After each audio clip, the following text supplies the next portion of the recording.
Hey, welcome back, everybody. It's Sunday, which means it's stream time. Um, how you been? I have nothing huge planned for the stream. I found myself um, well, with nothing really that I needed to talk about. It's been sort of a mellow, kind of low key week for me. Um, but yeah, so I figured I would do just kind of another, uh, I guess they call them chill streams nowadays, but just another stream with no particular intent. Um, Looks like we got one person watching. I'm sure you'll filter, and I started a little early. Hey, RW Bishop. Um, uh, Honestly, today, not a lot. Just here to chat and BS, kind of just provide a space for folks to just tune in and chill, talk about gaming stuff, talk about life. Um, Small victory in my world. Uh, um, so ever since I moved here, it's been hard finding food that tastes like I'm used to. That's so weird how like just the regional differences between the same foods can matter. But I finally found myself a Chinese restaurant that does takeout that tastes like it did on the West Coast. So that was cool. I found some places that are good locally, but they just never had that same taste. Um, so that was nice. Um, but yeah, so there was that. Um, got my 5e game tonight. Hopefully, all my players will line up and we'll be able to get that game in. We've missed the last two sessions because we have one player who has not been showing up. So and unfortunately, when he doesn't show up, I mean, it's two people don't show up because it's him and his significant other, and that's half my party. So I can't really run the game with two people, especially at the point they're at in the campaign. So we've just kind of had to call it. Hey, Squirrel, welcome. Um, so yeah, um, gearing up for next Monday, not tomorrow, but the Monday after, which will be episode 2 or session 2. Calling them episodes seems a little odd because it's not a show, it's a campaign. And I'm very much trying to run it like an actual tabletop campaign. But it'll be session 2 for By the Sword, my Savage Sword and Sorcery campaign, or our Savage Sword and Sorcery campaign. Hey, mages, welcome, welcome. Um, Been churning out adventures for that. I always like to make adventures for campaigns, um, even though I may not necessarily always run them as I have written them. So I've got like about 11 or so different adventures written up for this campaign in the style of. But there's a lot of filler material that can happen in the course of a campaign like this. If you spent any time reading Conan books or comics, there's a lot of low key interaction with just people. You know, there are bandits and slavers and crafty nobles and assassins and all of that other stuff that kind of get into the mix. A lot of time, they fill the niche of like random encounters in a tabletop game. Yeah, thanks, mages. That was a hand me down um, that I picked up from a friend of mine back home who had amazing knack for finding just the coolest stuff. I mean, that's how I have my homes. Um, no, excuse me. Yes, my home's edition basic box set. He found it laying about. That's how. So I mean, it's just. I don't have my original one, but he found one. He's like, "Do you want this?" I'm like, "Do you have to ask?"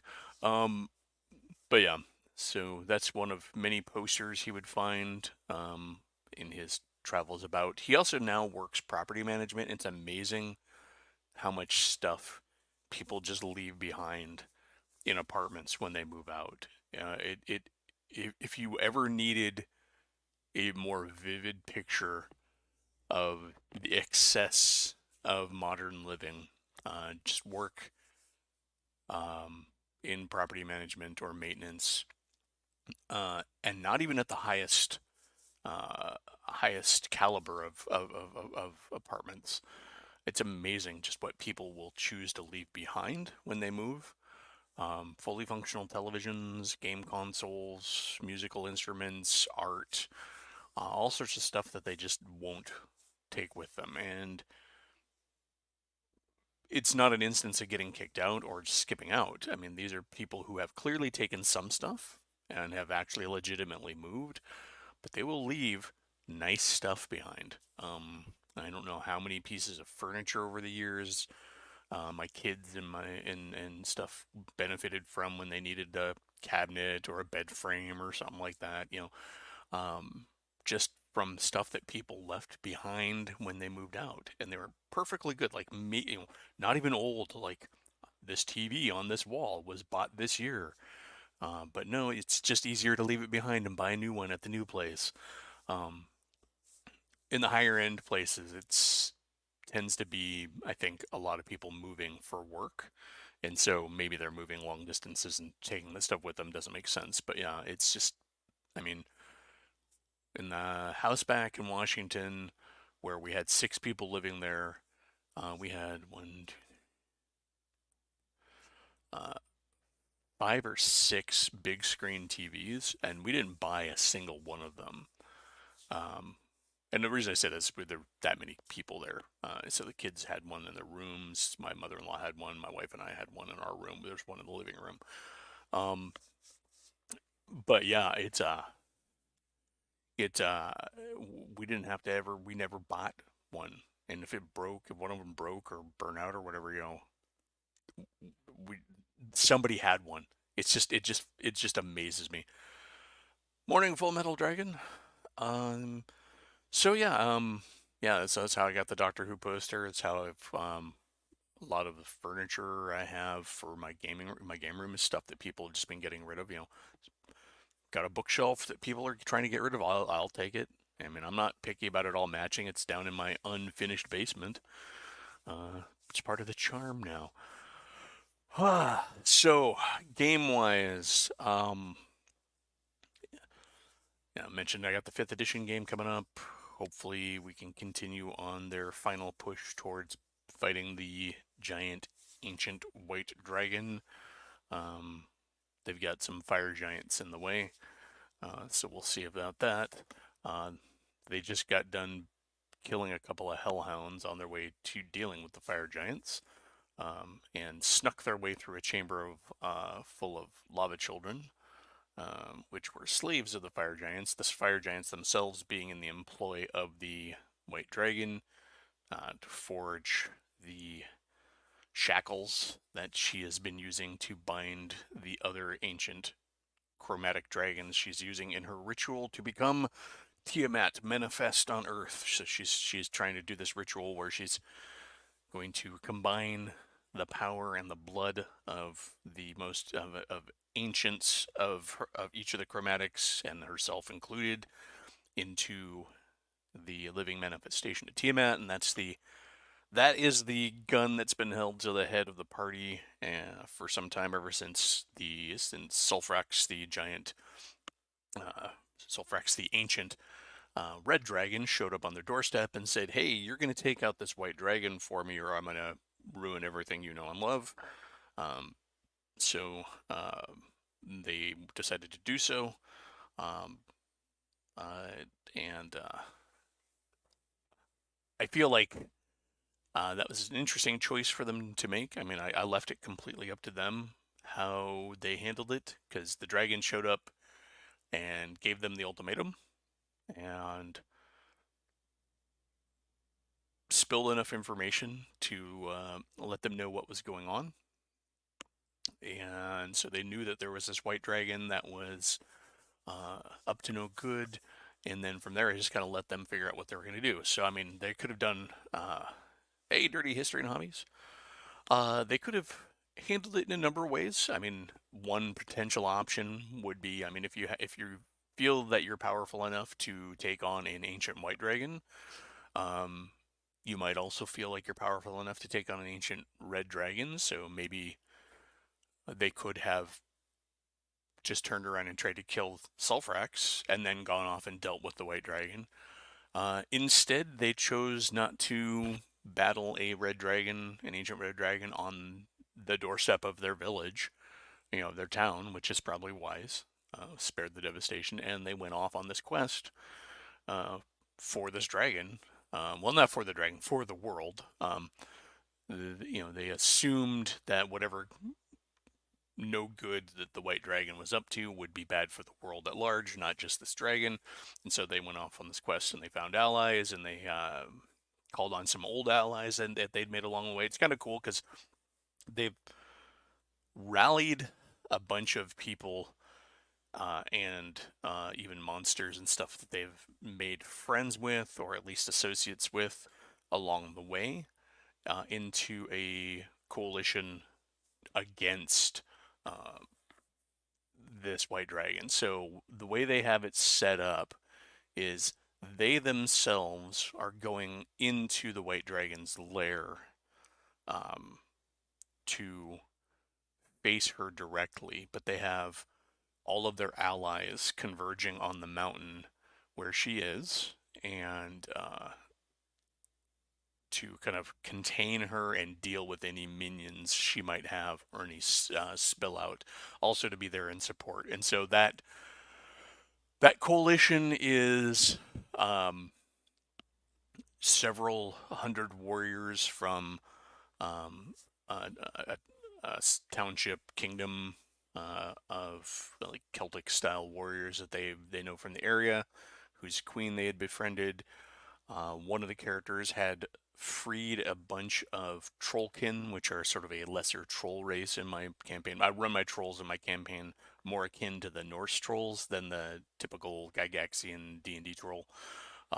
So he had freed a bunch of these trollkin from the cult of Orcus and led them home and made friends. And so he had gone and asked them for help.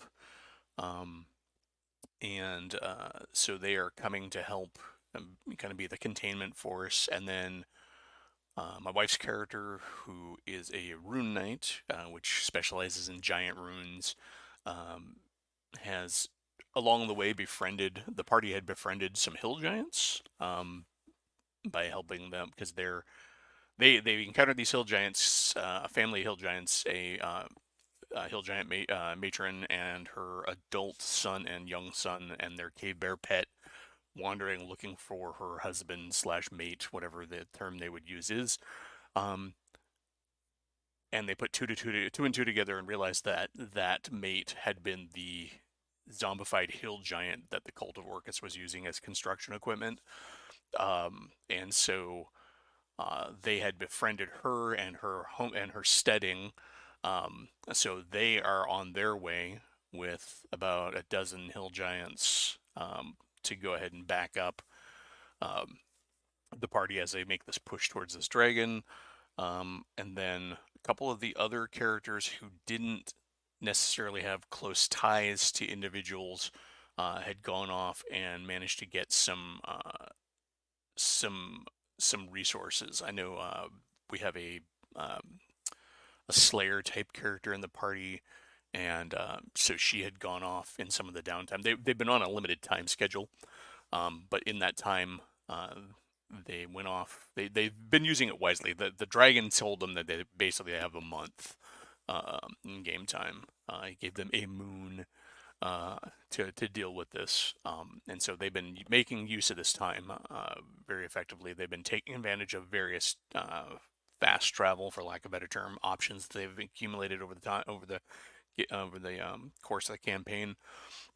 And so the Slayer managed to get a single arrow of dragon slaying. So that'll be interesting to see if that works. 'Cause you still got to hit with it, right?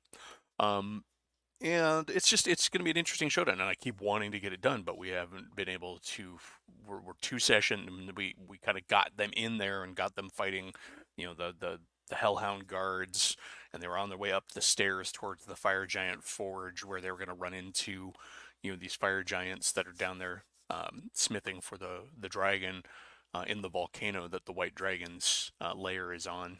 Um, but we haven't been able to play since then, so that was a very long-winded kind of update on the campaign and venting my frustration. Hopefully, the stars will align. I'll be able to run that tonight. Um, but yeah, I mean, if you're like me, I'm always coming up with new campaign ideas and things that I'd want to run, and there's always a backlog of other things I want to do, games I want to play. Um, you know, D&D and fantasy RPG seems to be the easy fix. There's always somebody willing to play those. I think that really speaks to why in any set of demographics fantasy does so well.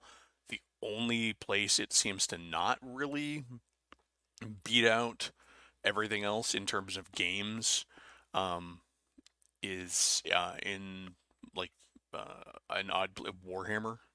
Um, Warhammer 40K uh, eclipsed Warhammer Fantasy Battle, which is what doomed it. Um, uh, but yeah, it's for in so many places where you have a conflict between fantasy and sci-fi. Fantasy just really seems to be the overall winner. Um, yeah, it is kind of interesting. I think part of the fantasy aspect is fantasy tends to be more heroic in general nature, and I think that speaks to the subconscious of people. Because even in dark fantasy, let's say like the Souls games and stuff like that, you're still generally playing a hero of some kind. You're playing, a force for good, a force for light. And in a lot of science fiction, it's sort of wishy-washy or ambiguous, often even anti-heroic, or even possibly like mundane, but with pew pew and vroom vroom. You've got lasers and spaceships, but you're still just workaday. In a lot of sci-fi games, cyberpunk, you're trying to survive in a dystopian world where corporations dominate, and is it really all that fantastic? Is it really all that special? Um, you know, Traveler, you're trucking around doing space stuff, but it is framed in this kind of very workaday mode. Um, Star Wars, um, you really can't call science fiction. I mean, it is technically, but no. It plays more like fantasy um, or pulp. So I think fantasy is always going to be a little bit more special because the other problem with science fiction is if it's not that kind of shoot 'em up military sci-fi, then it's really deep, like cerebral stuff, which um, is cool in books but doesn't really ever translate well to the tabletop. Um, I mean, can you imagine trying to play those highbrow science fiction games from back in the day, or for science fiction books, uh, on the table? You know, the ones where it's all thought provoking and like esoteric stuff, and not really anything that ever gives a break for action. Um,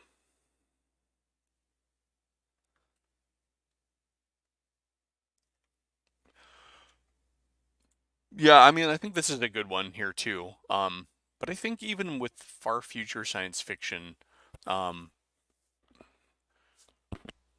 well, let me backpedal on that. I guess with far future science fiction, you're venturing almost back into the realm of fantasy. I would say Dune, for example. Dune could be taken out of the planetary framework and slapped onto a single world and still play out right. Like if you were to take Dune and take all the houses of the Lanzarote and the Emperor and the sandworms and the spice and everything, and you're all just to slap it onto one planet where Arrakis is one giant desert nation, and then all the other, you know, Caladan and all of that stuff are all just kingdoms. It would play exactly the same. I mean, really, you could play it exactly the same, and it would seem very fantastic. The Bene Gesserit have magic, and the Fremen are those tribesmen in the desert, and some of the more fantastic elements, some of the more scientific, like hard edge elements, would maybe still ring more sci-fi, but honestly, with the lines between sci-fi and fantasy blurring, I mean, an ornithopter, it's a dragonfly flying or a bird flying, kind of machine. It's right up there with any sort of fantasy artificer device. So yeah, I mean, it's one of those ones where I think when you get far enough future, you're right. It doesn't matter. I mean, I would say to a great degree, Star Trek almost plays more fantastic than science fiction because Star Trek seems to have an infinite supply of crazy radiation, if I can talk, and techno jargon and fancy little devices and doohickeys that function to the level of magic that they can seem to just conjure up out of nowhere. Um, let's see.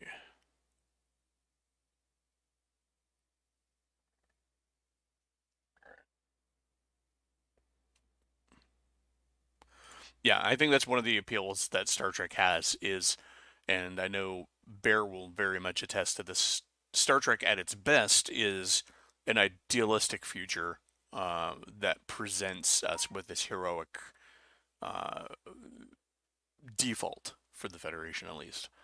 Um,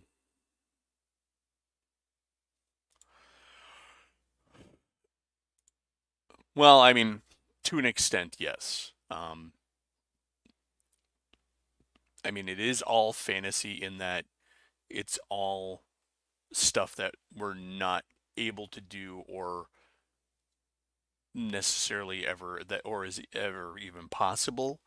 Um, but at the same time, um, you know, until it's not. Uh, let's see.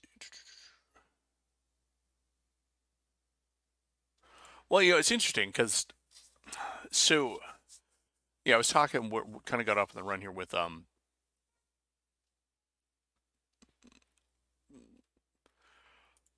This is true, but so is every idea that we've ever had and every invention that we've ever made. So, not arguing. I'm just saying I think that that's a very um, not calling you simplistic or simple, but I think that's a very simple approach to take to it. And I'm not saying take it too seriously. I'm not one of those guys, but I think honestly, there is there are degrees of science fiction and fantasy that are better or worse and are more grounded and more viable. There's definitely a lot of science fiction out there that is very much rooted in an attempt to be realistic, for lack of a better, I mean, not necessarily real, but realistic or believable. And I think that those things are far less fantastic than, say, you know, even something like Star Trek or something. But anyways, um, campaign wise, like I, this is one of the biggest curses of being a gamer, especially a gamer with a variety of tastes. I do miniatures also, and I do role playing games, but not just D&D. Um, I remember reading once, and I'm going to paraphrase because I can't remember the exact quote. Um, uh, the uh, the key to being happy as a gamer, and they were speaking specifically to miniatures, but I think this applies. The key to true happiness as a gamer is to pick one scale, one scale, one period, uh, and stick to that.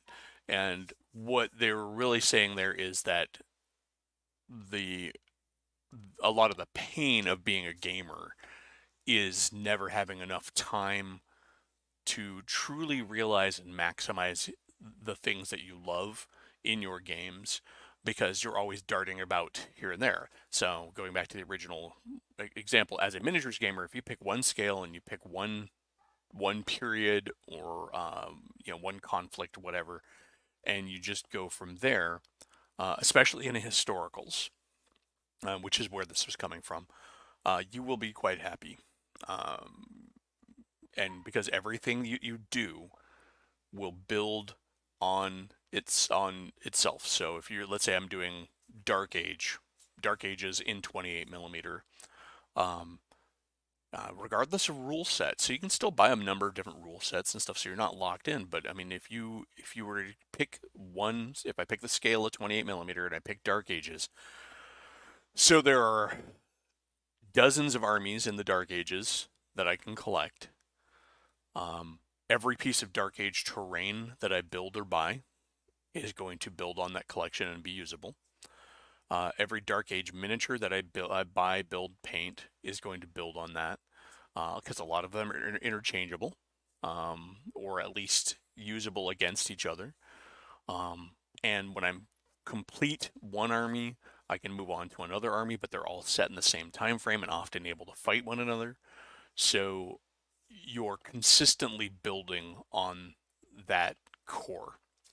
Now, if I pick Dark Ages in 28 millimeter, and then Dark Ages also in 15 millimeter, but I also want to play late medieval, and I want to play a little bit of Bronze Age Greek, and I also want some science fiction, and I also want to have an army of orcs, but I also want to have an army of orcs in another game system that have very specific look to them. Say, like, I want to have a Warhammer Orcs army, but I also want to have a Tolkien Orcs army.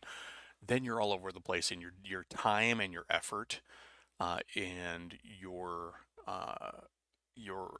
level of your dopamine hits from completing projects and accomplishing things in your hobby are going to be spread farther out, and so you're going to feel that frustration. And I think this is true of any very eclectic, diverse gamer, like myself, like a lot of people out there that I know. I'm sure a lot of you. Um, you have games that you want to play. You have games that you've bought. You have 5 different versions of the same sort of game on your shelf, even though you don't need them, and you're never going to get a chance to play them. For some people, the hobby is collecting and reading rule books and the like, and learning systems. But yeah, I think that's a pain point for me. I mean, um, I have a lot of games that a lot of people haven't even heard of, and nowadays it's pretty tricky to get people to shift out of games, because I think one of the advantages to playing in person, um, was often like, hey, I want to run this. Here, read these books. Get back to me in a week. Let me know what you think. Um, but in the internet age, I can't generally lend you a book. Um, I mean, I could throw a PDF or of something up onto Google Drives and make it read only. But at that point, it's not the same. I feel like it mutes it a bit. Let's see.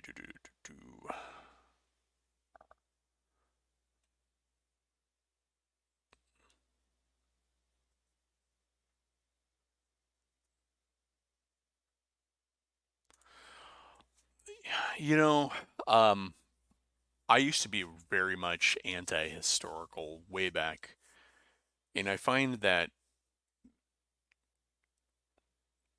now, I mean, as I got older, playing in settings that were historically based didn't bother me so much.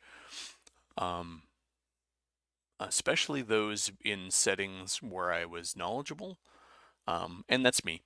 Because, like, for example, Call of Cthulhu set in today, modern Call of Cthulhu game. Let's say I'm running Call of Cthulhu for people, and so both me as the keeper and the players, um, we all kind of know what the world is.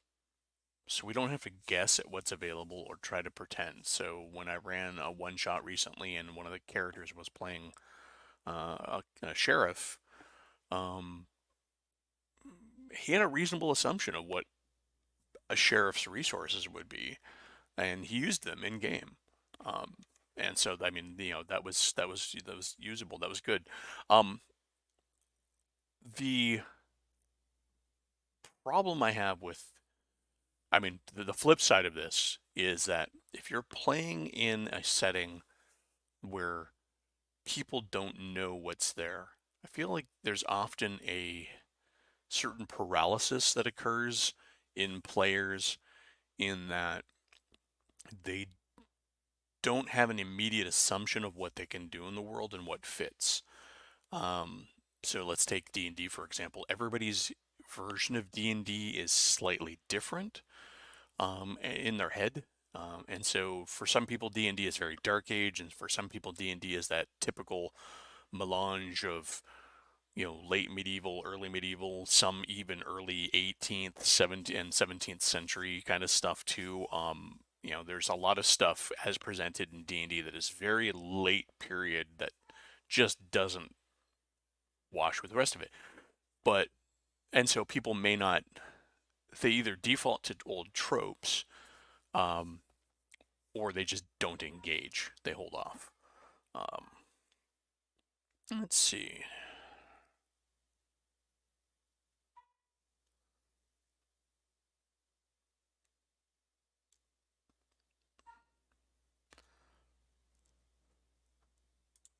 Morning. How's it going? Um,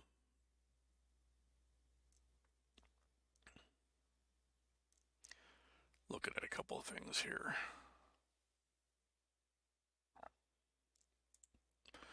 Call of Cthulhu Dark Ages is cool. I actually feel like it's a good base if you wanted to run a gritty dark fantasy setting, even if you were to pull out the Cthulhu mythos. I think it's a good set of rules to use. Um, if you wanted to do something a little bit more Witcher or Souls-like kind of a thing, um, because it's going to play a little more dangerous than D&D normally would. So yeah. Uh, hey, nerd, welcome, welcome. So yeah, just kind of doing a chill Sunday chat. No particular topic today. Um, so throw those comments out. I think I'll actually throw an invite in here if somebody wants to actually come. If folks want to actually come on. I am super under energized and low key this morning, so you're gonna have a very mellow Eli. Um, but yeah, so yeah, I mean that's kind of where I'm at right now. That's why I started running the game on Monday. I needed to find a time period where I could run something else than my main game. Um, Oddly enough, it ended up being D&D, but it's an old school style D&D. I think I could probably squeeze one more game into my collection of games. Because every other Sunday I've got the 2E game that I'm playing with Cody and crew. And then every other Monday in the evening, I've got By the Sword. On the alternating Sundays in the evenings, I've got my 5e game. So I've got time in the daytime on Mondays that I could probably run a game. Maybe in the daytime on Tuesdays. Now, especially now that my wife is back at work, and so we do not have Tuesdays off together.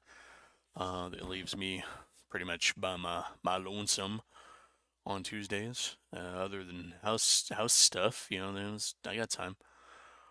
One of a couple things I'd like to try and run is I think I'd like to try and run something sci-fi. Whether that's a hard sci-fi or a loose sci-fi, I think I need the genre shift. I've like to run that. I'd like to try to find something I can run a little bit more pickup open table. That's not something I've really run before ever. Not on purpose. I mean, back in the day when we were kids, it's kind of how you did it. It's to whoever was there, you played. But I mean, on purpose, intentionally, it's something like to try and run. I'm trying to find the right game to where it doesn't collide with my brain and my brain's need for order and sense. Um, so thinking on stuff like that, I think I'd like to do superheroes again. Um, I think a superhero game is good for an open table because it kind of fits the comic book style of who's there in this issue. Um, but yeah, I don't know. There's so much I want to do. I want to play wise. Still trying to meet local gamers for real life gaming.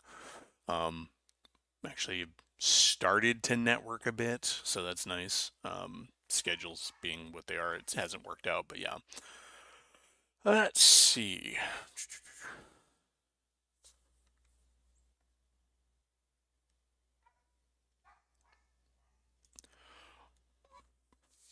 Well, I mean, except for the fact that as by default, the presence of magic in D&D seems to have zero effect on the world as a whole. I mean, the way that you play it, sure, might be different, but I mean, as D&D is often presented, life carries on regardless of magic. Peasants still struggle to feed themselves, um, even though there are spells that create food and water. Um, you have kingdoms that have built and have fallen on magics that created entire land masses and rose cities and sunk cities and destroyed whole nations, and yet people still struggle with food.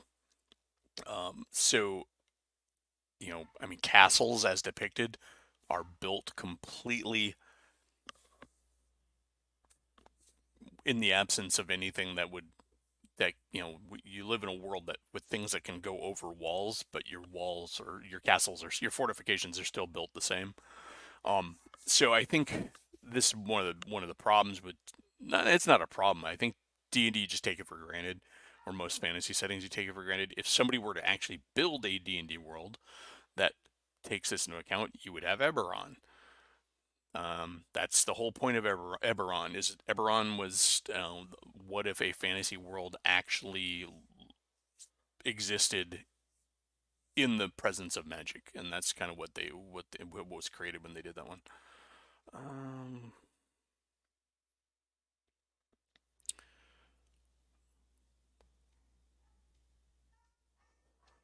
let's see. Metamorphosis Alpha and Gamma World are kind of cool. I keep thinking about weird ideas for just like very niche campaigns. Like I had this whole idea of a game in which the players play troubleshooters that function on a limited amount of life, who are activated when the ship that they're on runs into trouble. And so every adventure is basically an activation, and it's kind of permadeath, but also any of the amazing abilities used by the characters would cut into their uh, projected lifespan. Think like some sort of construct or android or something like that. And I had this really interesting idea. So basically, as you're playing and using your abilities, you're using up your character. So it's kind of the inverse of most games where you're building up towards greater power. In this game, you're eventually timing out that you would be eventually timing out to your character's final death. Basically, I don't know how that would work. It's really a rough idea, but yeah. So that was my thought there.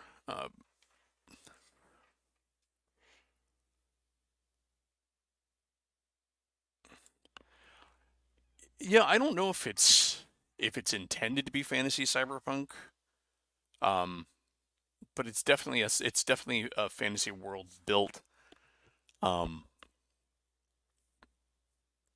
built along the idea of what does a actual world, what do societies look like when you can harness elementals and and massive magic to do things. I mean, what's a magical Cold War between nations look like and stuff like that. So it's pretty cool.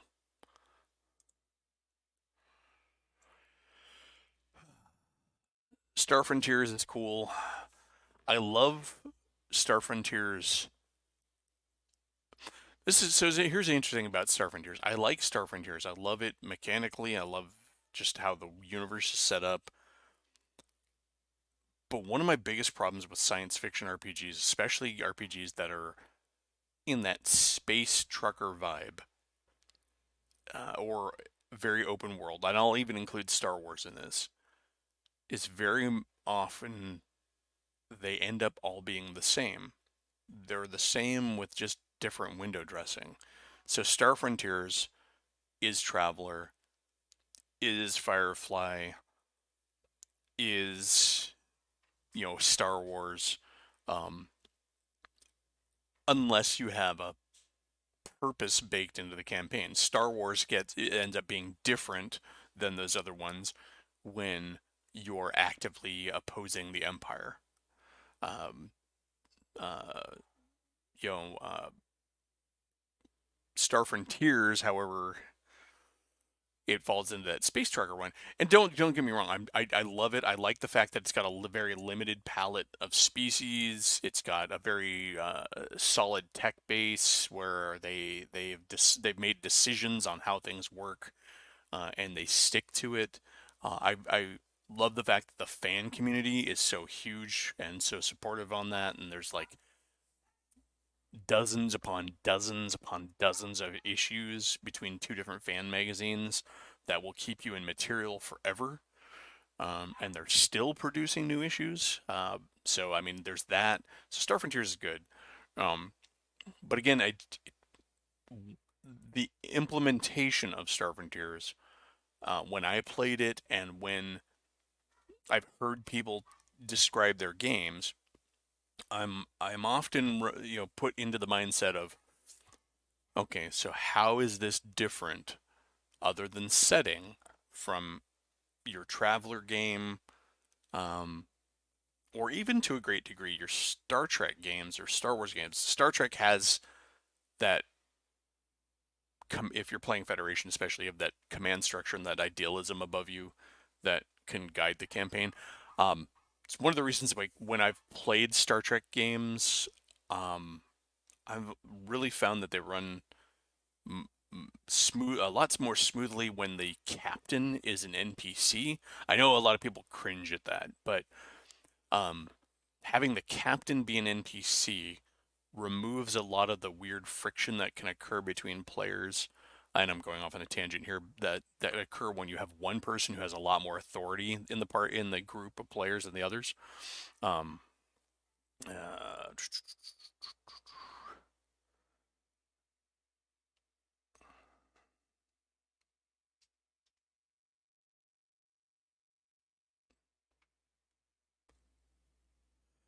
yeah, I mean, Harn will give you everything you ever need for a historically founded, still fantastic gaming world. Um, uh, I used to mine it for just the maps and stuff back in the day, so I never really got into the setting. But I do know enough about it to know that it's definitely written for people. I feel it's written for the fantasy gamer who is also a big history nerd and wants things to feel right.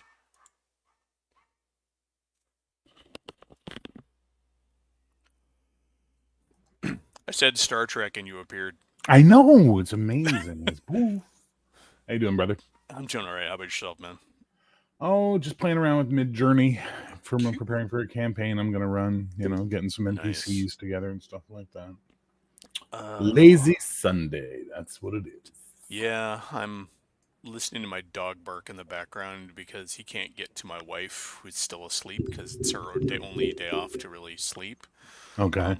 Um, and he has such separation anxiety. We have to put him in jail or exile, which is basically behind a baby gate, and so he's angry. So I get to listen to him bark. He doesn't come across the mic, but Yeah. he's 20 pounds of fury. But no, so and I've been having a morning where I just got up. I'm like, I almost didn't stream this morning. I'm like, no, I'll just do a chill stream. But I'm not Yeah. gonna call it a chill stream because everybody calls it a chill stream now. Oh my god, you fucking rebel. Yes, well, us, us West Coasters, as I'm always like to Telling be you, labeled as. hip to be square, baby, hip to be square. I gotta admit, the other day that was really kind of grinding on me. I'm like, why is it that I'm always the lefty and the West Coast guy in the groups? I'm like, I'm more than that, damn it. I'm the Star Trek guy. I'm the superhero guy. You're the grumpy guy, right? I'm the devil in short pants. It's the way it is. We just take our lumps and move on Yeah, with our day. we're not gonna speak of the actual devil. Oh God, no, no, no, no, no, no. We Yeah, just that. do our fucking thing and chill, man. This is Mm-hmm. this is this is. I want to thank my community this morning because they literally got me to a point where I was from angry and about to choose violence to fuck it, live and let live. Amazing people. Yeah. By the way, Mark, have you read Prime Directive from Amarillo Design Bureau? Because that's kind of what the whole game is about, is playing it's a Prime team, but it's being a specialized away team mission in Starfleet. It's really a cool game, man. You might like it. Yeah, it's something we adopted in our games back in the day. Um, it because even as nerds, when we were kids, we're like, why is the whole bridge team going down to the planet? That just doesn't make sense. Don't put all your command officers in one shuttlecraft. What's wrong with you? Yeah, making the captain an NPC always seemed to work really well for us too, because uh, I mean, I I know mean, what you're saying, but yeah, you get those players who are like, why is the NPC making decisions? It's like, oh, Jesus. I've never had that problem because the thing is that what ended up happening there for me is the captain always ended up being a element that the GM, whether it was myself or the other GMs who were running the games, because there's Yeah. also my buddy Garth and a couple other people, um, could use to kind of course correct when the players were off in the weeds. You know, you know, you know, so it's kind Hmm. of like you would do in fantasy games, like if the party is supposed to be doing the thing and they're not doing the thing, and then the king's men show up and go, "Why are you still loitering about the inn? Blah blah blah. You're supposed to be killing the dragon." And you can kind of use the captain as like, "Boop boop. Yes, captain. What's up? What the hell, man? You're supposed to be meeting with the ambassador such and such, but our sensors show that you're in the casino." Well, at the end of the day, I think one of the problems. Sorry, I'm getting a little too much headshot on that. One of the problems is that the captain should not be making suggestions. The captain should be giving orders. Well, yeah, Everybody says their piece. Worf usually chooses violence, and then Jean-Luc picks his course of action based on what he hears. Right? Kirk rarely even gets opinions. He just goes until one of them goes, "Captain." Blah, blah, blah, blah, blah, blah.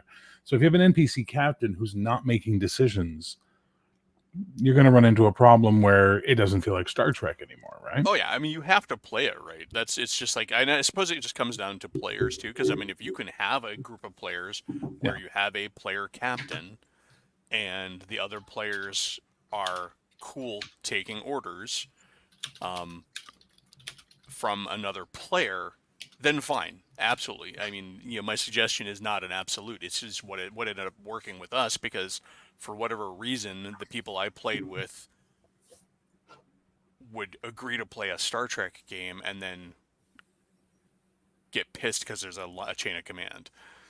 You Yeah, know, but that's the thing, right? That's the modern game. You're taking away the player's agency. You're not letting the dude. They're playing yeah, Starfleet officers, and they're all lieutenants and ensigns. yeah. I mean, granted, this is 20 years ago that we're talking or more, but yeah, it was the personalities at the table. I mean, and that's the thing. I know the people. I mean, there were some people who had no problem taking orders, and they were fine with having a player captain. But if you've got one player in the group who's not, then we just kind of, like I said, it was just something we ended up defaulting to because it made Yeah, yeah, sense. Um, I would very much like to actually have people in command in my games because I believe it's a better experience, regardless of what you're playing, if the leader is a player because it allows for more dramatic points. I mean, think about like all the Star Trek episodes where Kirk does end up in conflict with his command officers, or Picard is in conflict with his command and stuff because their their point of view on a given situation does not align. That's much more entertaining to play out between players than between an NPC captain and the players, because Agreed. as a GM, my NPC captain can do whatever I want him to. I mean, within the rules, but you know, I don't know. It really became a problem when we were playing our Klingon campaign once, because then everybody just wanted to kill each other. Yeah. I'm Yeah. like, I'm like, yes, that is the archetypical kind of meme of the Klingon Empire.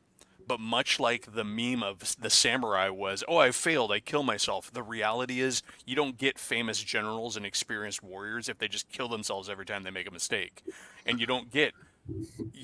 I'm sure the Klingons just don't go around killing each other left and right all the time, because you dropped my snack bar. I'm going to kill you. Well, I mean, at the same time, the idea that Klingons promote through assassination was created by fandom first, and Mm-hmm. then sort of didn't even make it to the real world. Like they did kill each other in honor duels, but there was no ascending the through through assassination as a general part until Worf kills Gowron, and then now we got all this Yeah, shit. but it had become a meme Yeah, by that all point. the way back, even in like Star Trek. But killing to promote yourself was a Romulan thing. Yeah, And this is one of the biggest problems with TNG, and this is why I much prefer TOS. Is that, and again, I can't believe I'm fucking talking about Star Trek on the internet. Um, was that a lot of the Romulan stuff became Klingon stuff in TNG because they weren't going to bring Romulans in, they weren't going to use Romulans anymore, and the Klingons were supposed to be part of the Federation. And it's even in second season. There's a line where Picard's telling Wesley a story, and he goes, "Oh, that was before the Klingons joined the Federation." And like this kind of stuff. But then they got rid of it because they needed to have a contrast for Worf and blah blah blah blah blah. But the thing is that it doesn't matter.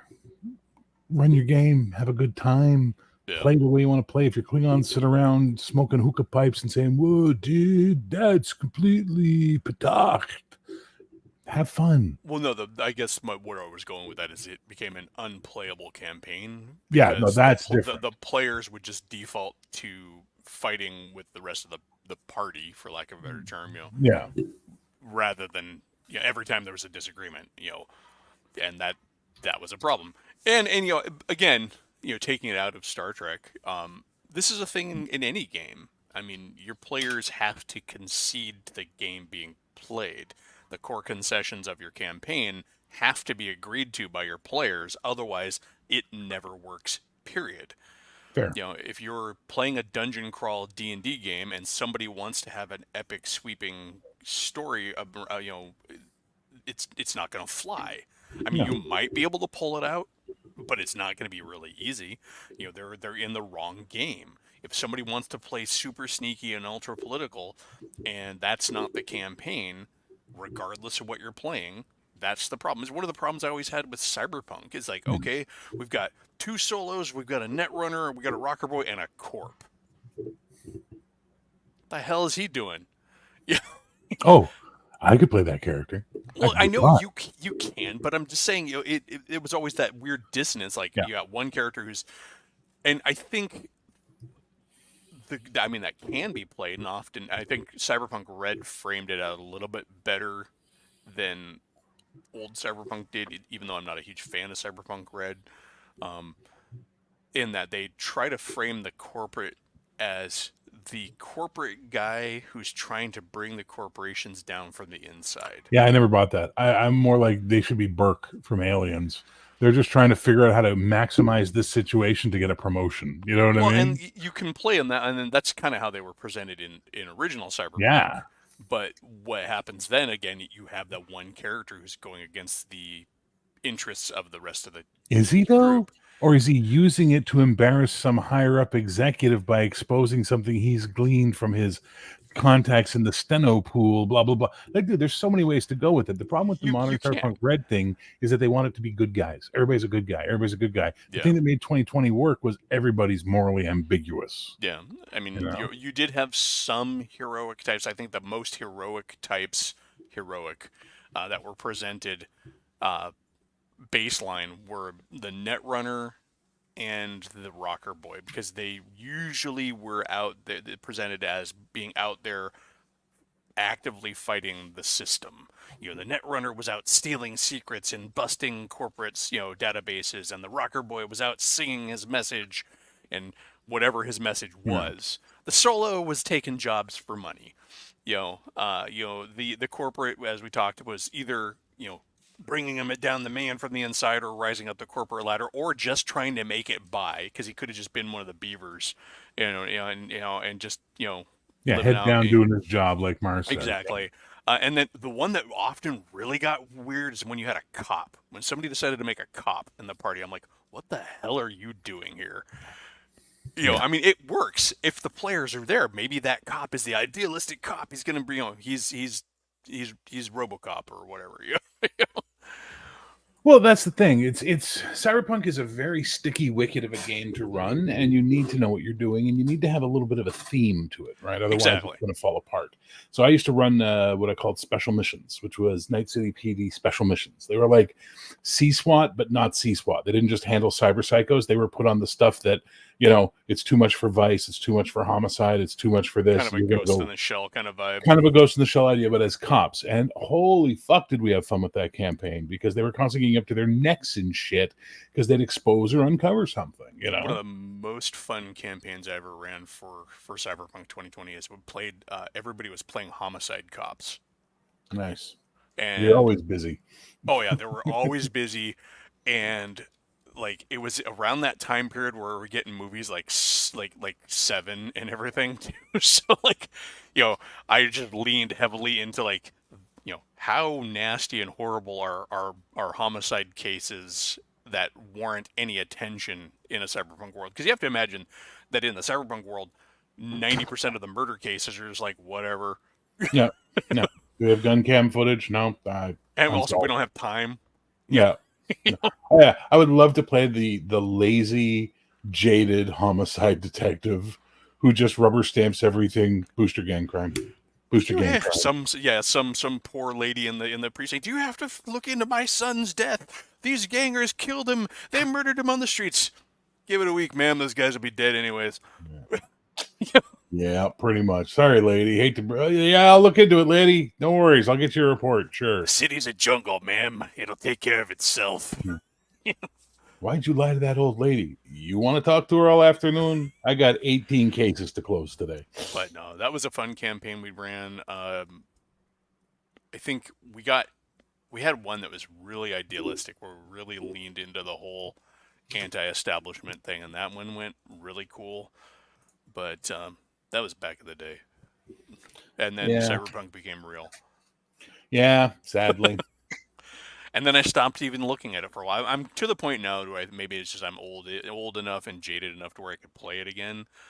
But I also think that I feel like a good way to do a cyberpunk game nowadays would be to run it farther into the future of the time frame, to where we fully colonized the solar system to a degree, and then have that there too. Yeah, that's my Mars City 1 campaign. Yeah, Cyberpunk 2020 had smatterings of that. Like there was a moon colony, there was a Mars colony, but they were just starting out, and so there wasn't much to do there. If you go forward, I guess sort of like an Expanse kind of a thing, right? Yeah, or a Cowboy Bebop. Yeah. You could definitely run it really well that way. You could even, I mean, technically, if you wanted to, but then you're kind of out of the realm of pure cyberpunk. You could also go the was it the Altered Carbon version, where they're on multiple solar systems? Weird thing, Altered Carbon. It was. I enjoyed it, series, but I didn't watch the second series. So the first series I really enjoyed. The second series, it didn't play as well for me, and I don't know why it was. I mean, it's in the same universe. I think they leaned into one specific. I don't know. I feel like the story to be told had been told in the first one, and they tried to tell more of that story, but also tried to tell their own story, and so it got muddy. Did you watch Almost Human? I did. That was a good show. Yeah. That was a damn good show. Sad that it got canceled. it's funny because other shows that could lean into weird spins on cyberpunk. What if you were to take like Alien Nation but put it in a cyberpunk setting? Yeah. Like, here's our cyberpunk world, but there are also aliens among us. Yeah, this alien ship drifted in, and the technology we use from that pushed the cyberpunk technology to the where it is now. Yeah, yeah, you're kind of doing a variation right there on the whole Gibson-esque thing where it was the whole alien artificial intelligence had got into the net, and that's how Yeah. it made contact with humanity. You could also take up elements of what's it called? The South African one, District 9. District 9. You could take elements of that and put in. That Oh would yeah, work that would really be a great. really huge juxtaposition too, because then you'd have crazy ass bug aliens, not just near human aliens living alongside with people, and you know, literally your city's infested with cockroaches. What if you take that, take the alien nation idea, and then take Defiance, but not the post-apocalyptic nature of Defiance, but just have this massive ship shows up with all these different types of aliens on it. Some are very hierarchical, some are very like, those white albino ones are very Yeah. political and very good at getting into like the oligarchies on So Earth. effectively, you've created the science fiction version of Shadowrun. Yeah, which is cool. Actually, cool, yeah. Because then Yeah, you substitute magic with weird alien tech that surfaces every yeah, now and again. All right, now I want to play this. yeah. Now I want to run this. Yeah, exactly. It's funny. I know you're not a TMNT fan, but I had pitched out in one of my TMNT groups. Cyberpunk meets the whole TMNT setting. There's a mutagenic disaster, Mhm. and we now live in a future where the mutant animals are on the streets and stuff. What's funny is I turn around and that's actually one of the plot lines they've used in the official comic run. There was a mutagenic bomb that was detonated in New York, and so there's mutants everywhere, and there's actually a walled off section of New York City now called Mutant Town. So I think Palladium, that's something Palladium missed out on, I think personally, is the cyberpunk craze in the 90s because you had Cyberworld, you had They tried to roll Cyberpunk. that into Rifts. Yeah, which is not a good mix. You know what I mean? Like if they had a dedicated cyberpunk game as well, that could have been pretty awesome, is what I'm saying. Yeah, You know? I feel like they probably could have still worked it into Rifts by having a setting that was in one of the various city states. Like, what are the streets of Chi-Town like? Yeah. Is it very dystopian cyberpunk Judge Dredd? Probably.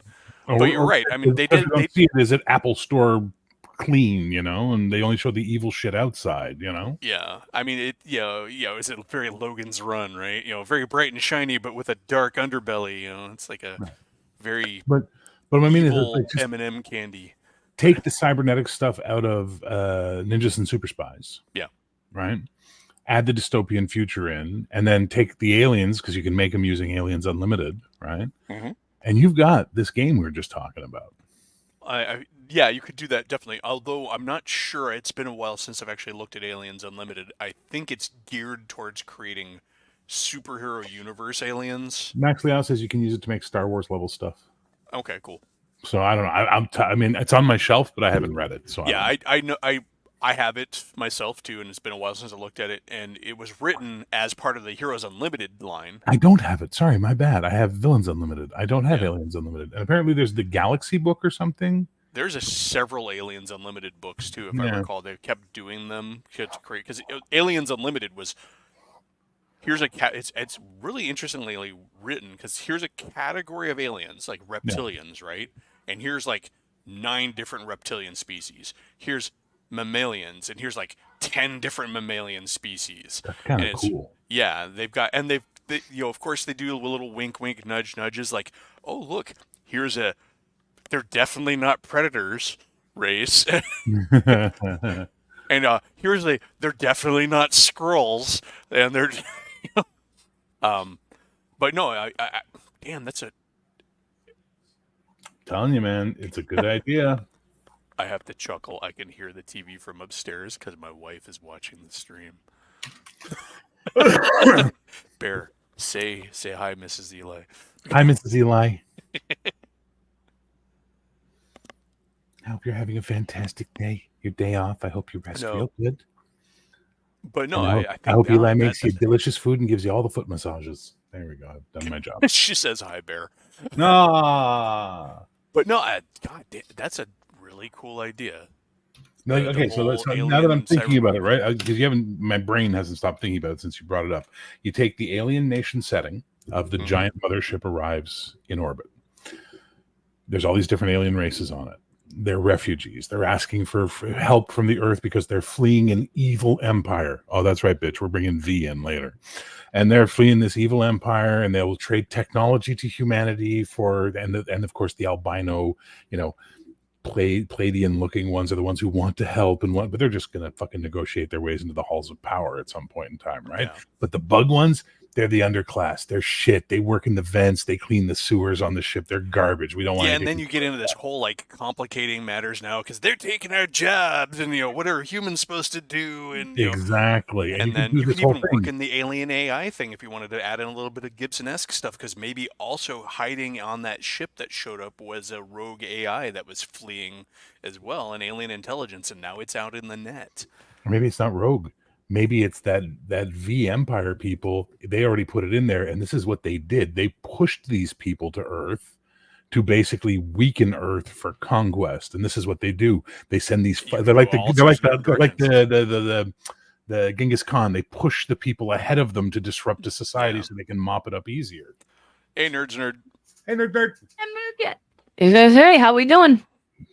Okay, I All gotta right. How turn about down my mic yourself? because you're hot as fuck. And I don't mean that in like you're hot as fuck. I mean you're hot on your mic.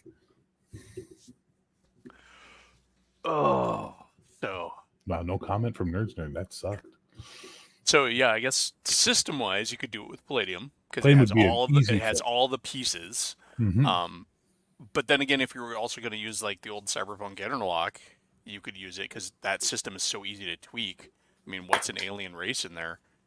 Dude, I had Yeah. xenomorphs and predators in that game before anybody else was writing them up on the internet. Yeah, I mean, they did that whole range out of was it the Canadian publishing company that DreamPod Oh, 9 INS games. who became They were DreamPod. INS in those days. Yeah. Yeah, and they were doing the whole vampire and stuff. And then Yeah. Atlas Games jumped on the bandwagon. They did a bunch of vampire and voodoo supplements and stuff too.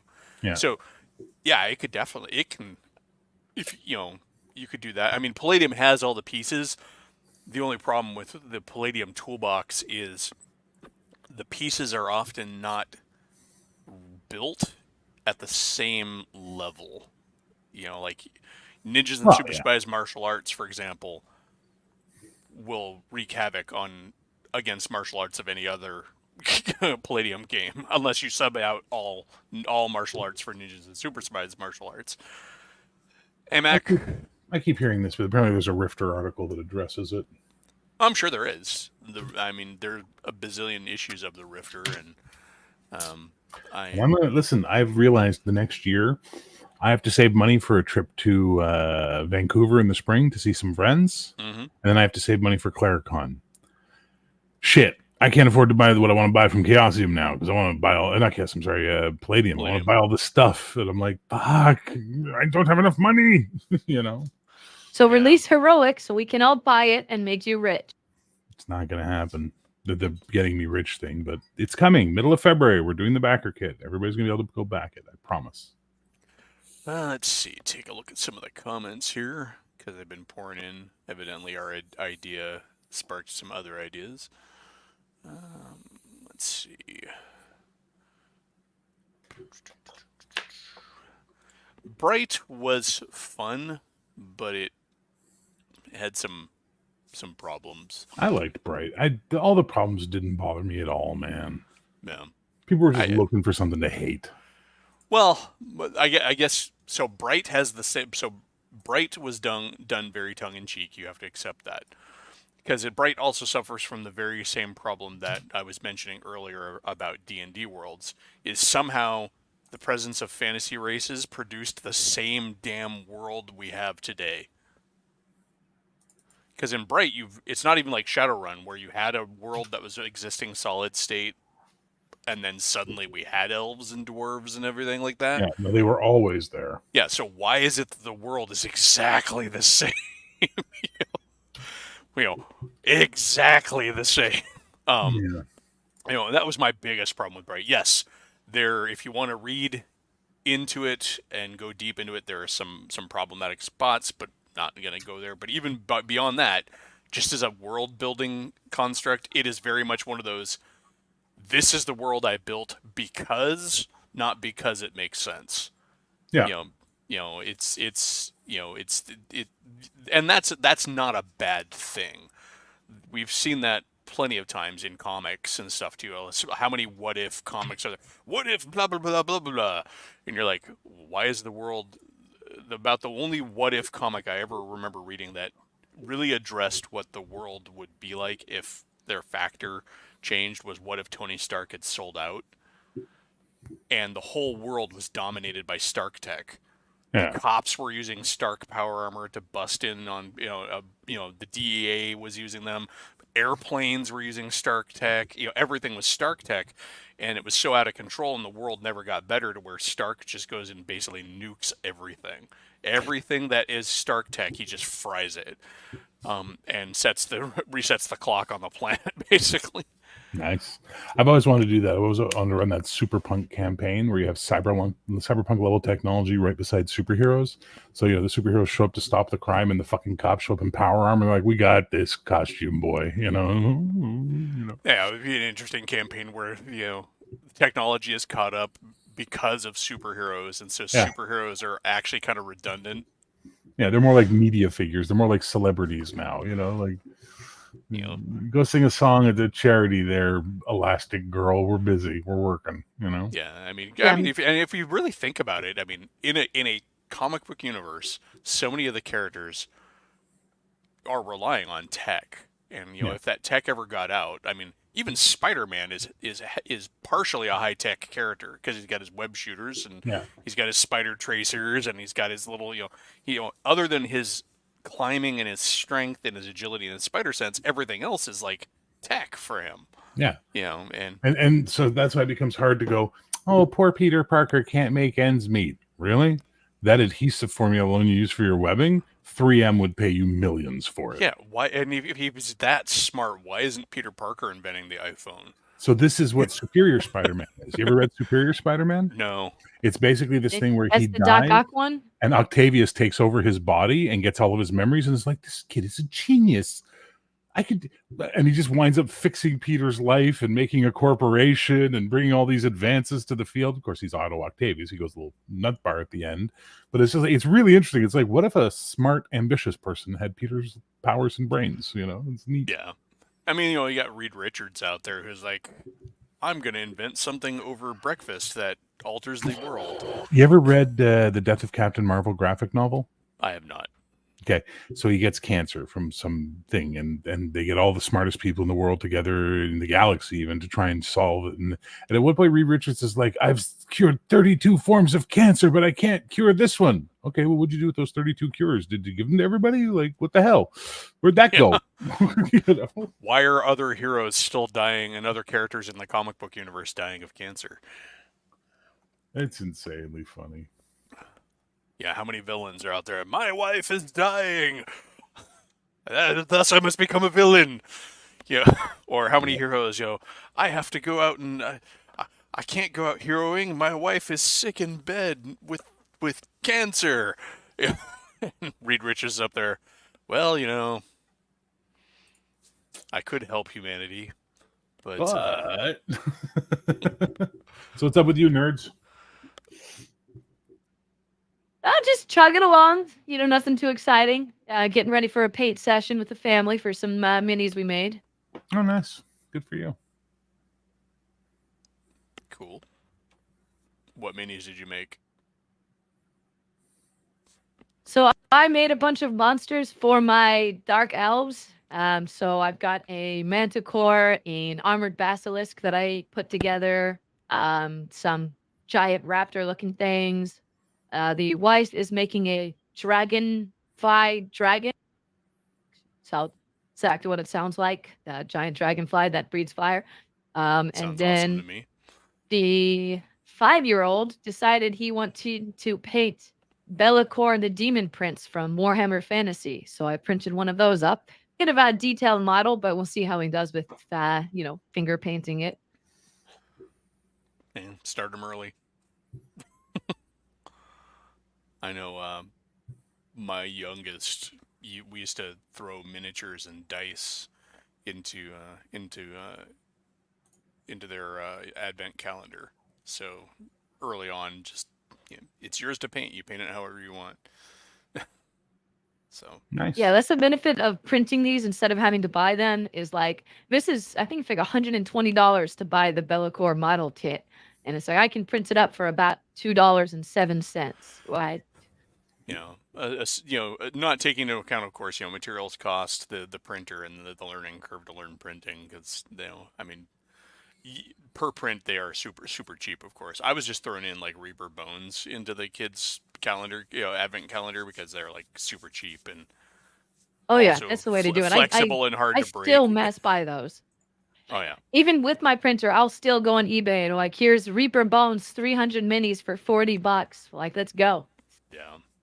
But no, yeah, I my kids, I mean, they were in, because both mom and dad game, they were into gaming early. My youngest's first RPG character was when they were 3.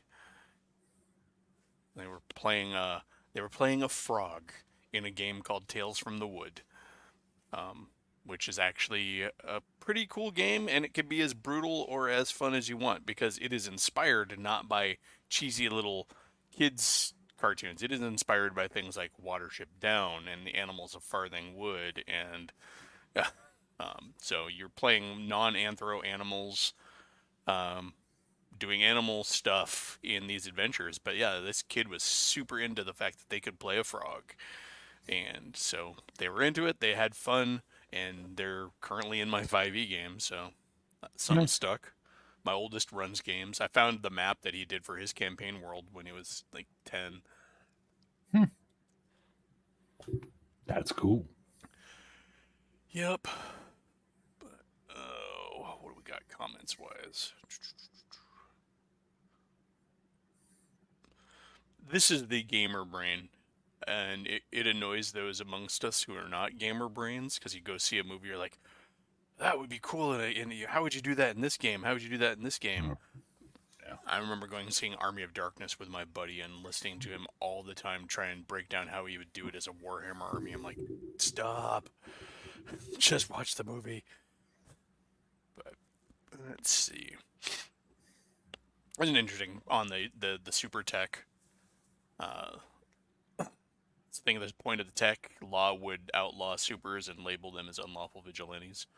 I think once the technology caught up to the superheroes and the necessity of the superheroes started to fade, yeah, definitely society would start to look down on them, because it's sort of like, I guess, an interesting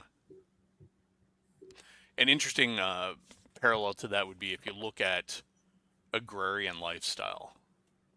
As we became more city based, country folk doing country stuff became more and more sort of, not illegal. We started to look down on them more. Like to the point where cowboys are considered kind of, yokely goofy things of the past nowadays by a lot of people, as opposed to being like still, a viable thing. Yeah. It's not the same thing. I mean, actually, I guess to a certain extent, there are plenty of laws now that get in the way of agriculture. Like, I cannot tear up my front lawn and plant a garden in it, even though I hate having a lawn. My lawn does nothing. It's useless. It's not pretty to me. I don't like it. I'd rather have a garden plot there and be able to grow vegetables. But the law says I can't. You're not allowed to leave in the backyard garden? I could have it in the backyard. I can't have it in my front yard. My front yard is huge compared to my backyard because I live where lawns are a stupid thing. I mean, I hate, I've never been a fan of lawns. I grew up But on you a farm. can I'm have a convinced. minefield. Sorry, go ahead, nerds.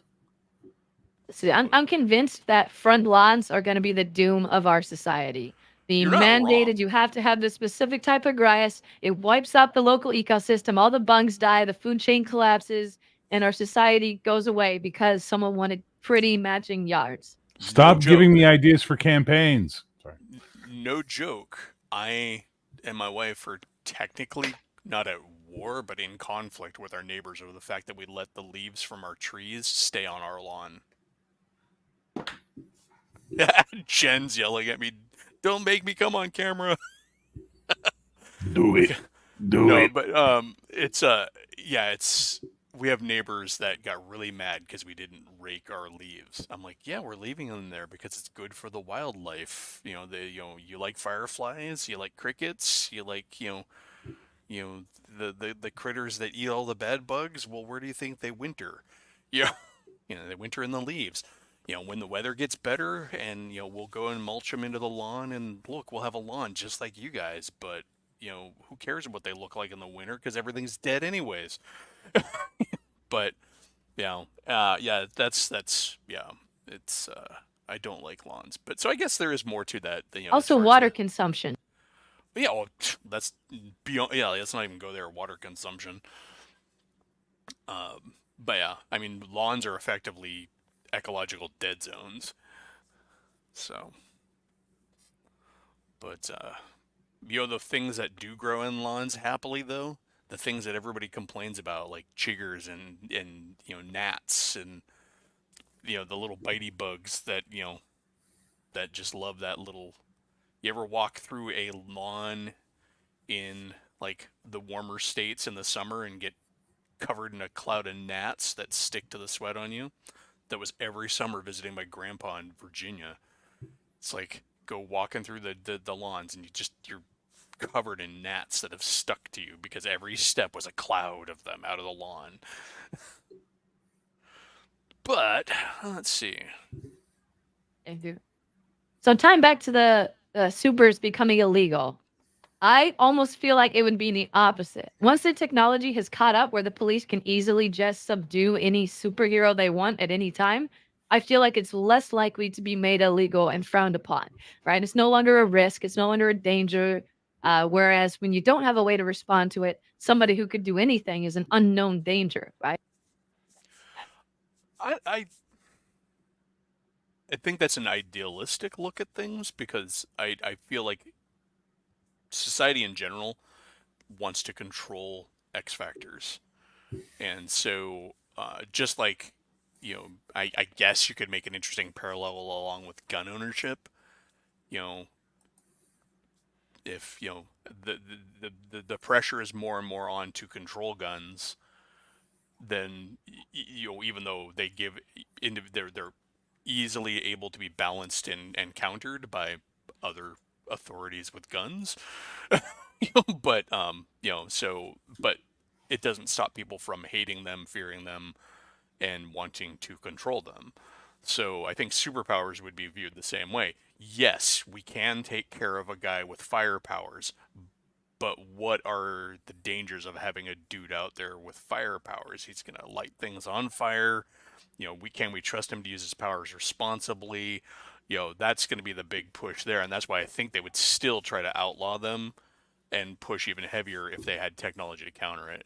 I think The Boys is the perfect example of what they would do. They would have their pet superheroes that they use, and then police the ones that are independent Oh and yeah, make them that's the that's the problem. other part of it. I fully agree with you. You would definitely have maybe even on the police payroll. Yeah, You'd have uniformed supers. yeah. Um, one of my characters Grandma's I used going to play in crazy Marvel. writing plants to you in chat, by the way, that you can put in your front yard. She's just Well, fucking going. that's the thing. I can plant them. I could plant them there, but I can't plant anything there. I mean, I could do like maybe a little flower bed, but it doesn't. I can't. I still have to have a lawn. Are you in an HMO or something? No, that's the city. That's Yep. most cities.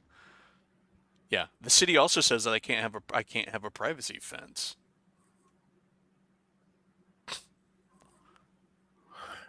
What happened to the land of the free, home of the brave? What It doesn't exist. It never existed. it's starting to sound like you're in Canada.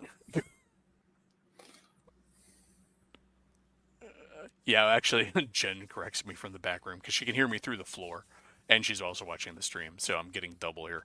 Um, yeah, she's like, we can't have a fence at all. The only reason we have fences is because they were already here. Yeah, I'm done with cities. Yeah. And it doesn't get. I mean, it wasn't any better. I mean, the only thing that was better on the West Coast is that they didn't have an issue with privacy fences. Like, Oh no, you because need them to keep the crackies out. no, you need them to have privacy and keep your neighbor from looking in your yard. Yeah, sure. I mean, they did. The deer had no problem going over them. I learned that one night. Oh, that's right. You can only have a fence in your backyard back in Washington. So stop that. Keep hearing her commenting from upstairs. I'm like, no. But no. It's weird. I think that every city out there is going to have some limitations that doesn't make sense. But taking it back to the topic, I think that honestly, superheroes would as the technology to regulate them came around, they would be regulated because they're going to be opposed before you have the technology to handle them. You're going to do everything you can, and then you're going to happily take advantage of those people in costumes who are helping you. But once you have the technology to do it, for the everyman to do it, you're gonna probably be more inclined to try and rope it in, and do it hard. You're gonna have super enforcement teams or superheroes on the payroll, whatever.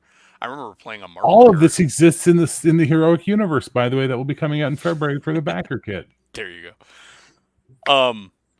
I actually had a superhero character in one of the Marvel games who was sort of a not Captain America, but he was a cop for the city that we were playing in who was a mutant, and so he just put on a costume and had made a steel bulletproof shield and carried it around rather than an adamantium shield, and he was on the police payroll as the city's superhero.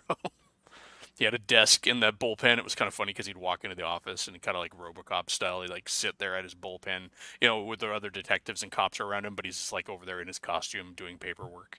Mm-hmm. Mm-hmm. I got extra karma for completing my paperwork. Plus 5 karma. Yeah. Let's see. Well, that's the other thing too. I mean, if you really want to push it, once you have, if you have a world with real superheroes, you can bet that the militaries of the world are going to have superheroes in their ranks. And I'm not just talking about special forces. If you got enough energy blasters out there, what's to keep you from forming a unit of energy blasters to put on the battlefield? What a total unit. But, I think when the powers you want are the ones that cannot be emulated by technology, right? Like being able to blow something up is cool, but we already have artillery. So what is that actually adding to the battlefield? Whereas someone who's, say, a speedster. But you're right. You're absolutely right. Speedsters, teleporters. Yeah, mind readers, that sort of thing. Especially you can get like a strategic advantage out of it. I think is where you would really see those be implemented wherever possible. Then, of course, being invincible and vulnerable. I mean, that one doesn't need an explanation why you would want those. Well, yeah. At this point, you've got the military-industrial complex getting involved in corporations that are specifically trying to create custom on-demand superpowered people, right? Where they can, by putting in compound V, we can give you exactly what you want. You need an army of super strong guys, we can produce you 10 a week, that kind of thing. Either that or does the military-industrial complex oppose the use of superheroes and the super-powered folks in the military, because if they have guys who can shoot blasts and don't use up ammunition, then what are we selling anymore? I was just going to say that to you. It's like the consumption of ammo is not a bug. That's a feature. Exactly. But here's the thing. If you've got, consumption of ammo, yay, you make whatever, $1 a bullet, whatever the fuck it is you're making. Okay, that's great. Hey, at the same time, you know what? I've got this hero guy who has the firepower of a tank and can fly around the battlefield and deploy quickly, and I can make you 100 of them. But every week they need a shot of this chemical to keep them stable that cost $10,000 a shot. Yeah, I mean Think that's like, about the think only like way a they would do it. corporate It's person. the only Think way how they you could would do it. It would exploit have to be you know? temporary powers, effectively. This, by the way, goes back to showing why I'm not allowed to play a corporate in Cyberpunk. Superpower subscription service. You don't pay your monthly fee. Your powers get cut off. Yeah, sure. I mean, yeah, I mean, there isn't the power broker in Marvel, isn't that his shtick? Kind of thing. Lex Luthor did it in DC. It was a fun little book, and they wound up calling the event where he turned off all the powers, the Reign of the Supermen, RAIN, and it was basically people just falling out of the sky because one day Lex turned off all their powers. Yeah. So it would be in an interesting, complex setting, I think, because you definitely would have people using powers, if they could. I feel that's one thing that most comic book universes fail at, especially the long-standing ones, Marvel and DC, because they built up organically over decades. Is that the world is now presented as being so full of super-powered people and people with the ability to make superpowers that, again, we're at that D&D problem. Why is the world exactly the same? I can answer this. Yeah. Stan Lee. Well, yeah.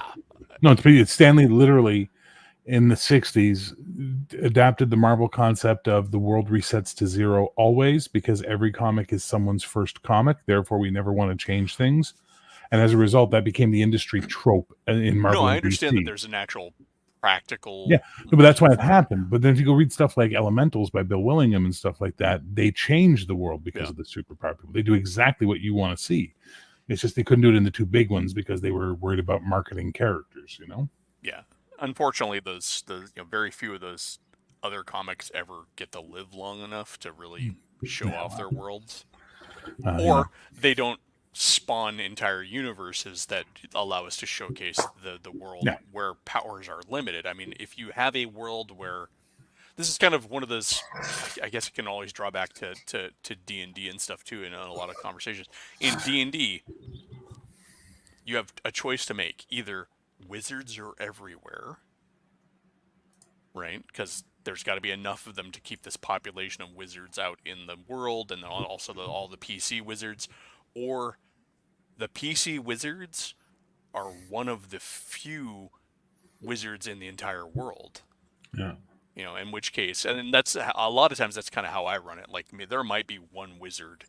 Like in my current campaign world that I'm running for my 5th edition game, there are 2 wizards in the entire overall area that are humanly available, I guess, to the default society. One of them's an old dude who lives in an isolated little glen in a nasty wood, and one of them is a guy who lives in a city that the party has never visited.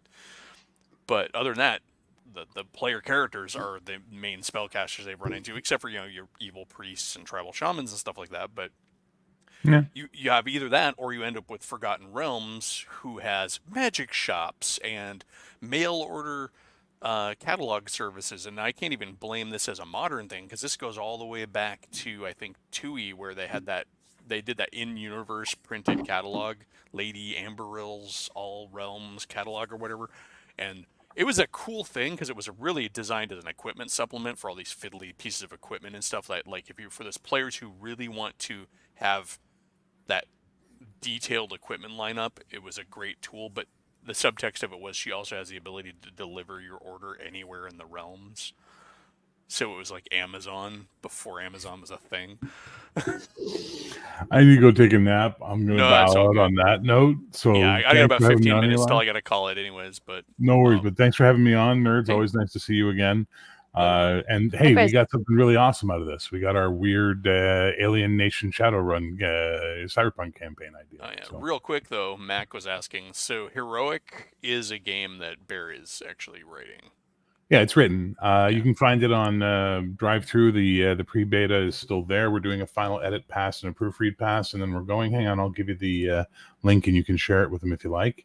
It's pay what you want right now, and then we're going to backer kit in middle of February to raise $5,000 to pay the writers, the editors, the layout guy, and the art team. But anything you want to spend now on pay what you want, go right ahead. I threw it in the private chat, Eli. It buys me pizza. Right now, like if I get enough money together, I get a pizza and I'm happy. But otherwise, it does more than that. It is. buys him pizza, but it also builds his cred. So eventually, maybe he can actually write something that takes off and becomes amazing. Hopefully, It's this all will be it because stepping stones, and Heroic's tight, and I look forward to bringing the universe, the Zenith universe, along with it for everybody to enjoy. Anyway, I gotta go. I gotta sleep. All right, later, man. Take care. See you guys later. Yep. Bye now. Bye, man. All right, nerd. He's gone. You can talk about miniatures more. Well, So, you building a Dark Elf army then for Warhammer? Or just in general? yeah.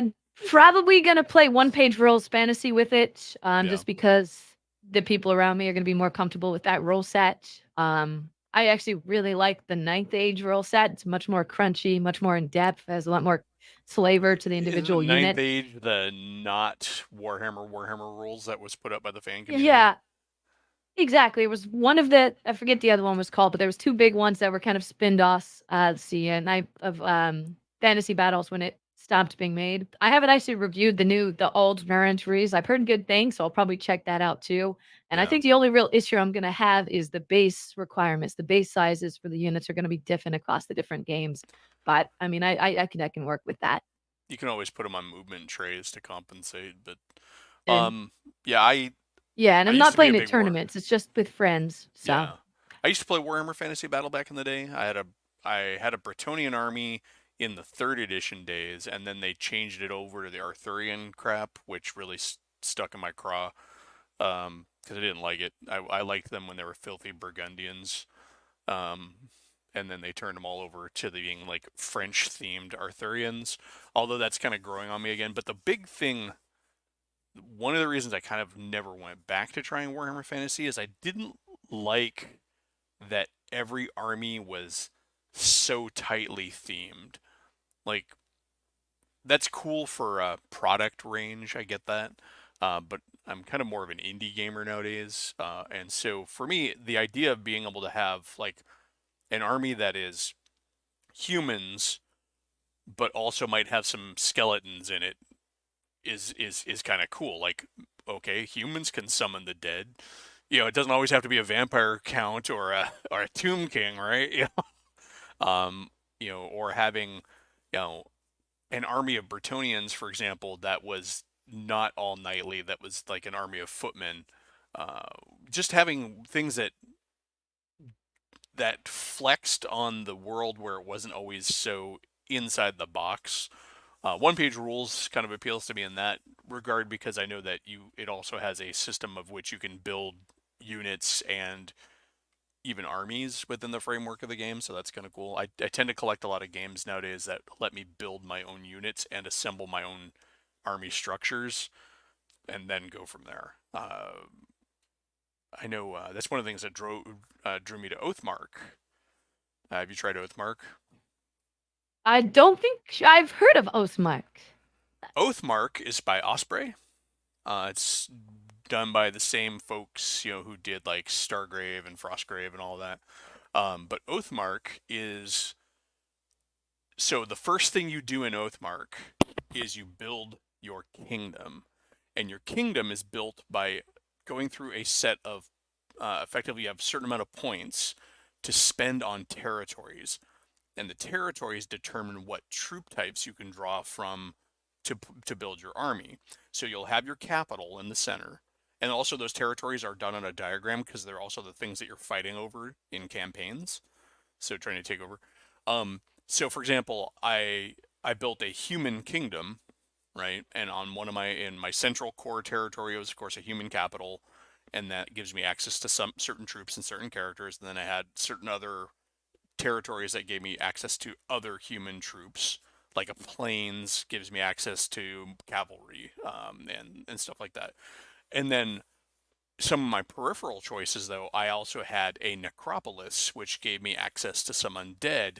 And I didn't take a wizard's tower or anything for my humans. Instead, I took an elven wizard's tower on the outer layer of my kingdom, which means that my kingdom relies on the elves, its elven neighbors, for most of its magical firepower. So you build these really interesting kingdoms. For example, you could have a kingdom that was humans that had some goblins living in it, and they were like goblin mercenaries or goblin peasants or whatever. So you can mix and match your territories to create some really interesting kingdoms. Um, and the territories also determine what kind of monsters are available to you. The only problem that I have with the game, and Cal pointed out, it's done by Joseph McCullough, the same guy who did Frostgrave and all that, is that the structure of having every troop type tied to a particular territory does kind of limit the directions in which the game can grow, because you either need to keep adding new territories to create new monsters, or you need to retroactively fit new monsters or new troop types into existing territories, which then you have to be really careful, because if you're going to create, say, a new monster that retroactively fits into an old territory, you also have to make sure that you create monsters that also benefit the other armies and the other races too, I guess is what I'm saying. You don't want to, you have to be really careful not to disproportionately overpower certain territories. So it kind of does limit the level of expansion, but they've got like 4 books for it, so it still grew after the main game. But it's an interesting take on Now, rank and flanks. is there like a strategic map that you're campaigning in, and then you have your battles individually? You can do that, but the core thing is your kingdom has its territories, which are what you're fighting over. So let's say I have on the edge of my kingdom, I have a forest, and you're like, I want to take that forest as part of the campaign. We would fight a battle, and the terrain would be determined by the type of territory.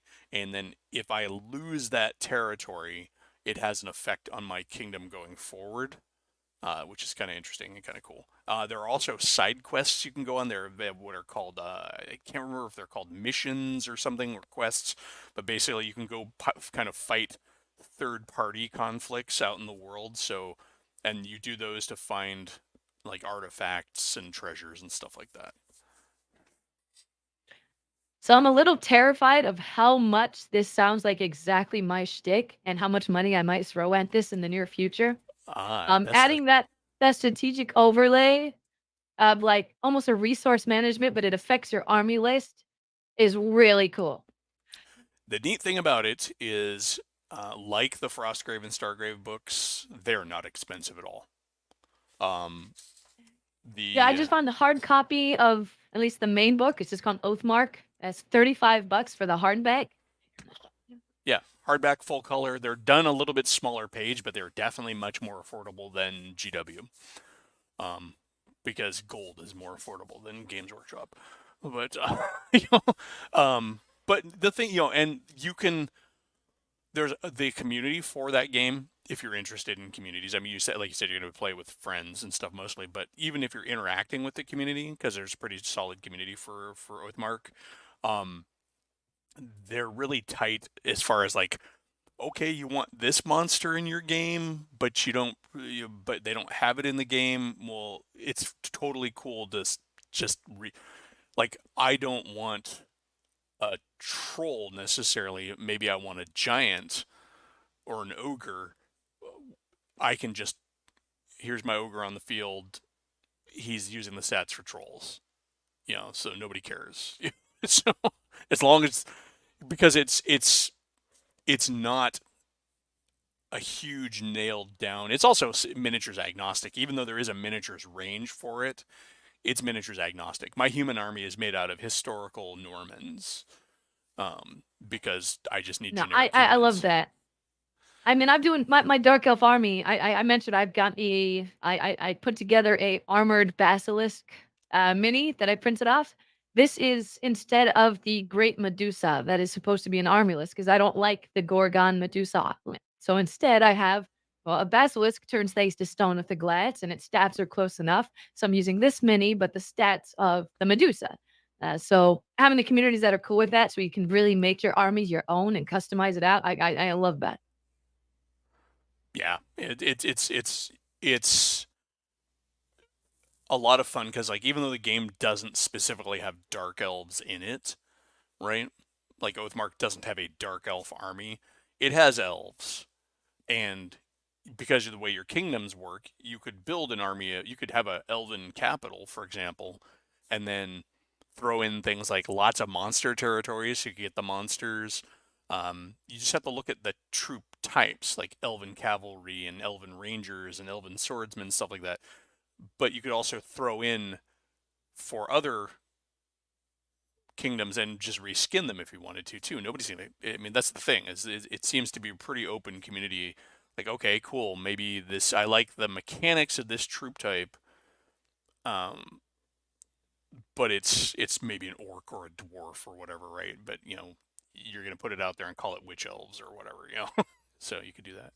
Yeah, I mean, witch elf is it's elf infantry with 2 daggers. Like it doesn't matter if it says dark elf in the name. It's a race and some equipment. Exactly, and if you could easily just look at.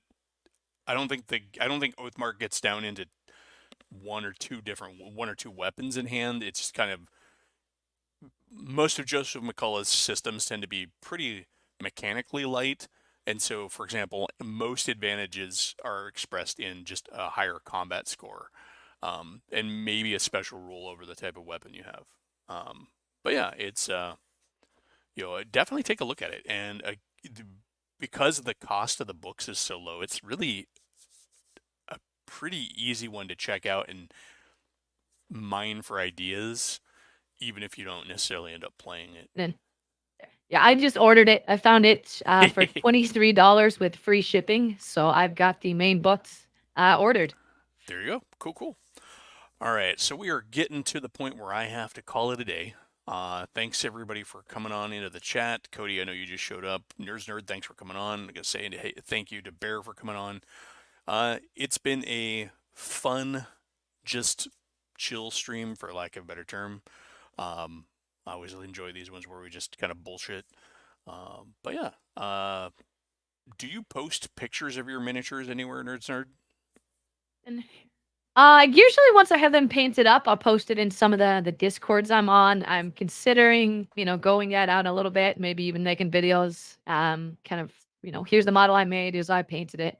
But right now I mostly just upload pics to discords that I hang out on. Cool. Yeah, I know that I've seen some of your stuff. I think when we were chatting on Discord about your minis and stuff.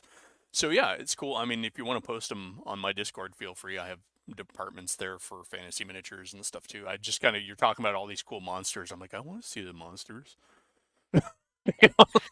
Yeah, I've got a black dragon that I'm actually really proud of. I'll have to show it off.